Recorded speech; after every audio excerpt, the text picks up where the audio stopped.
weekly stock commentary where I share the latest happening, my personal opinion, personal insight of what's happening in the Philippine stock market.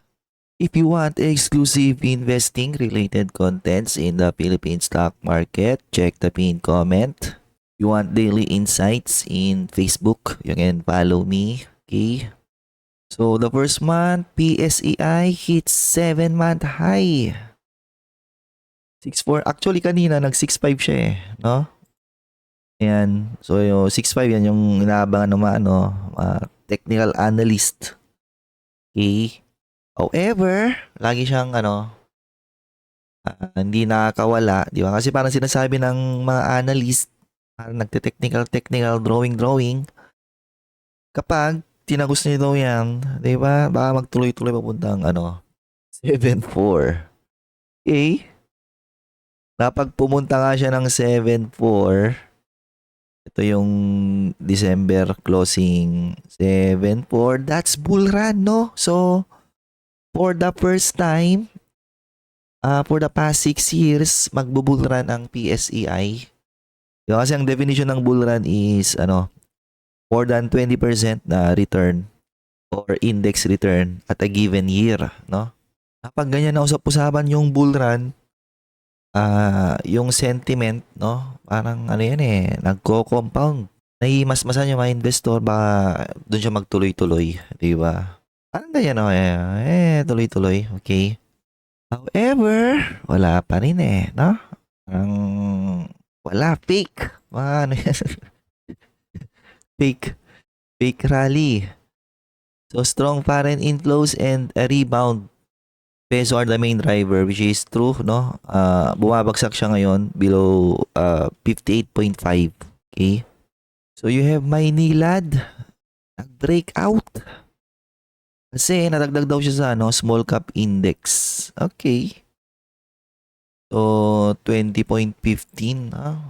So, mga nakabili sa IPO, gain na sila. Okay. So, ayan, from 15 papuntang 20, 34% upside. Naginawa ko to ng valuation dati yung 15, I think generous na sila dyan. So, dapat na po na siya sa 20. Baka may mga magbebenta na dyan. Okay. Pero malas pa rin yung neto.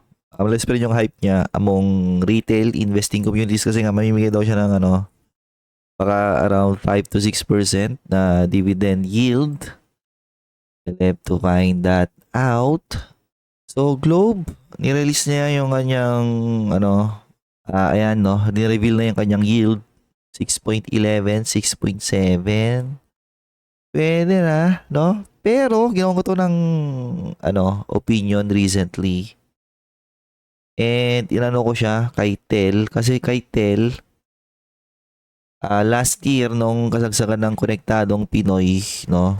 Dito, Tel, nung nagbagsakan sila dito, nagna 9% yield siya dati dito eh. And then, kapag nag-discuss ako noon ng, monthly discussion ko sa Patreon, yun yung aking exclusive chat, no? Sa mga tier 3 and tier 4 kung saan sinashare ko yung activities ko, buy and sell. Nung nandito yan, sumasalo ako kasi I think 9% is a very attractive yield for a certain utility company. Na mga utility company, may defensive na cash flow. And with interest rates going down, potentially mag 4% siya by end of 2026, no? So all those nag-yield ng 5% and above na mga utility, 'di ba? Possible mapag-catch up ng capital rotation which will then drive stock price, no? Going up. So preferred stock, may preferred yield, no? Fixed yield. So yung unang mabibigyan kaysa sa mga normal na dividend. Pero pag normal stock yung hawak mo, may potential ka for capital appreciation. Pero yung yield, syempre hindi fixed, depende sa performance ng business. So MSCI, no deletion, blah blah blah. The latest MSCI quarterly naman showed no deletion. Hindi ko tinitingnan tomato eh. So may mga investor, minamatsa niya, pero para sa irrelevant to eh. Well, magkakaroon sila ng initial boost or potential boost in capital inflows. Pero eventually, di ba? Kahit magkaroon yan ng boost in capital inflow kung overvalued naman siya or hindi attractive yung business. Eventually, karoon yan ng capital outflow kasi may mga mag-take ng profit eh. Okay? So, Apex Mining, nagrarally pa rin. Okay? Kasi nadagdag siya sa small cap. Fresh passive fund entries. Nagre-recover na naman yung gold eh. Okay? And, ayan, visit na to. Gold time high na naman, no? Ang tanong, tatalon ka ba dyan? Eh, depende sa'yo kung naniniwala ka na, ano, patuloy na mag-vertical line yung gold na yan. You have Jollibee, top gainer. The king of the index yesterday, climbing, yung mga bumibili na ito. So, Jollibee. Nag 4% daw siya kahapon. Pero, bibili ng Jollibee, ha? Mababa ng yield yan eh. So, para magka-profit ka kay Jollibee, kailangan maniwala ka sa kanyang growth story and maniniwala ka that continue siya mag-trade at a premium multiple relative to other consumer discretionary na mga restaurant na stock. Na for me, parang medyo mahirap maniwala eh. It's the primary driver of the index push toward the 6,500. Sabi ko, wala nga eh. Nauntog nga eh. Kailangan ng ibang driver. So si ICT nagtatap na siya eh. Sino ba pwedeng maging driver papunta sa yung mga malalaki, yung mga Ayala, yung mga bangko, pero nag-slow down sila eh. I think it should be a collective effort, no? Especially, siguro, kailangan natang itikin si LTG papunta sa 30 pesos eh. So you have Villar, di pa rin tapos. Complain, high volume, wala to. Trading play, speculation play. Ako na ipag-participate sa mga speculative play. Nag-speculate ako na certain fundamentals ng isang business, yung kanyang potential growth, blah blah blah. Pero yung wala talagang fundamentals, grossly overvalued talaga, wala na. Yung sumasali dyan. Cebu Pacific Dividend Teas. Wala to. Pwede, pero isa-sacrifice nila yung kanilang balance sheet. Okay. So, pinitik siya. First set. Mabigat pa kasi balance sheet na ito eh. Itong Cebu Pacific na to. Kaya nilang mamigay, pero ang magiging nun, mas mahirapan silang makawala sa mabigat nilang balance sheet. Okay? Na bumigat yung balance sheet nila because of the pandemic nung 2020. So, ayan ito yung kanyang latest balance sheet. Current asset of 34 billion. Current liabilities 64. Doon pa lang mabigat na eh. 34 billion versus total liabilities of 225. Wala, sobrang bigat.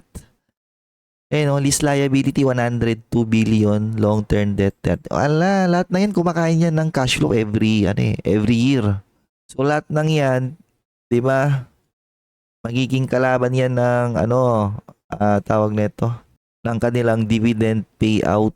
Ayan short-term debt, current leases. Wala, no? Saan ba cash flow nito ngayon? So cash flows nila is 15 billion, no? Pero pa lang to, 9 months. Possible, pero again, baka hindi ganoon kalaki, no? Pero dati, namimigay ito eh, no? Ang balance sheet ng Cebu Pacific dati, nung nandito yan, namimigay yan ng dividend eh. If I'm not mistaken nga, more than 5% dati dito eh. So kung bumagsak siya rito, balik niya yung binibigyan niya dati dito, malaki-laki yun. Pero obviously, hindi nila agad may babalik yun because sobrang bigat na nilang balance sheet. So, BDO, raising capital. Okay, you have Pure Gold. In a sea of green, Pure Gold fell the most yesterday. Bakit kaya? So, si Pure Gold kasi may May SNR business to, no, segment na yung mga binebenta doon mostly imported sa US. Nagkakaroon ng pressure sa exchange rate natin, no? Lumalakas yung dolyar. Yung SNR na yun is a high margin business nila yun eh. So kung maapektuhan yun, baka sobrang may squeeze yung i-report neto na profit by fourth quarter. So yun siguro yung tinitingnan ng madaming investor ngayon. Ngayon, kung may pricing power sila on that segment, di ba, ibang usapan na yun. Which is malalaman mo yun pag nag-report sila ng fourth quarter. Pag maganda pa rin yung kanilang growth trajectory, I think, undervalued to. Okay. Then you have the Ayala Corp, Momentum. Ay, wish. Mumukha akong rito Pinabash ko nga to eh. Nag 8% siya nung first month. Tapos, pag-iwanan natin si LTG, no? 21, naka 20% na siya year to date. Meanwhile, LTG, ito yung January niya. So, nakakano pa lang siya, no? Tawag na ito, less than 10% year to date. Okay, pero namimigay ito ng dividend. More than 7%. Okay. So, naging daw siya ngayon? Safe haven choice for foreign investor. Kahit si Ayala Corp, no? Sabagay, malaki kasi siyang business, no? May brand name and ang galing siya sa malalim na correction. So, siguro iniisip, no? Ay, correct na to ng malalim, no? Ba kaya yung correct niyan, di ba? So, Monden is in recognition. Monden share showed stability after being named Asia's most inflow. Mga ganyang award kasi nakadepende yan sa magbibigay ng award eh. Lahat ng company may awards lang mga yan na binibida lagi. Okay. So, re-rebound. Gusto ko nga bumagsak to eh. Problema, re-rebound ka na, ha? So, BPI, best performing status. The country's best performing company in a regional best companies of 2026. Solidifying its lead in the financial sector.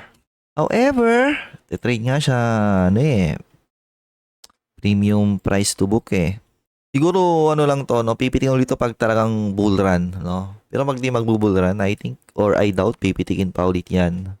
So, mining sector, recovery. The mining and oil index led gainers yesterday, blah, blah, blah. Due to renewed interest in metal export. Well, actually, pinipitik yung mga nickel, no? NIKL. Pag nag-report to ng ng fourth quarter, wala na. Feeling ko hanggang 6 pesos na. Mas lagpas 6 pesos, pipitikin yan. Okay?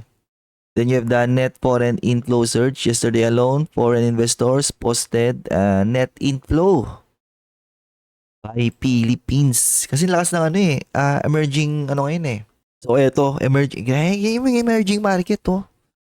Grabe, 12.5. Southeast Asia, 10.6. Kung hindi ka ba naman maambunan sa dalawang to, diba? Hindi ka makakuha ng rotation papunta sa PSEI. Ibig sabihin, sobrang bulok muna nun eh. Dalawang na yan, no? Dalawang may cover na to sa Asia. Baka naman, ha? So, kanina red, wala talaga to. Baka mamaya, no? Baka sa closing, mabigla siyang pitikin. Ano yun? Anyways, ayun lang muna for today's stock commentaries.